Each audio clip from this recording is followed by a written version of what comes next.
काबिज भारतीय फोर्सेज का कश्मीरी नौजवानों के खिलाफ क्रैकडाउन जारी। 1500 से ज्यादा गिरफ्तारियां। भारत के गैर कानूनी जेर कब्जा जम्मू कश्मीर में भारतीय फोर्सेज ने पहलगाम हमले की आय में बड़े पैमाने पर क्रैकडाउन ऑपरेशन शुरू कर दिया। काबिज फोर्सेज ने मुहासरे और तलाशी के कार्रवाइयों और घरों पर छापों के दौरान 1500 से ज्यादा बेगुनाह कश्मीरी नौजवानों को गिरफ्तार कर लिया।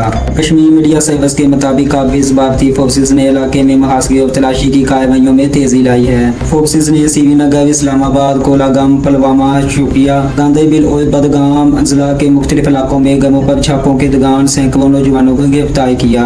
लोगों का कहना है कि फोर्सेज एहलकार घरों पर छापों के दौरान खवातीन और बच्चों समेत मुकीनों को सख्त हिरासत और कीमती घरों की एशिया को तोड़ फोड़ करते हैं। जम्मू के जिला में भी इस तरह की कार्रवाइयां जारी हैं। दोगेसना भारतीय फोर्सेज ने जिला आदमपुर के इलाके और बसंतगढ़ में एक बड़ा ऑपरेशन शुरू किया है। जिला कोलगाम के इलाके टिमबर्ग में आज दूसरे रोज भी तलाशी ऑपरेशन जारी है।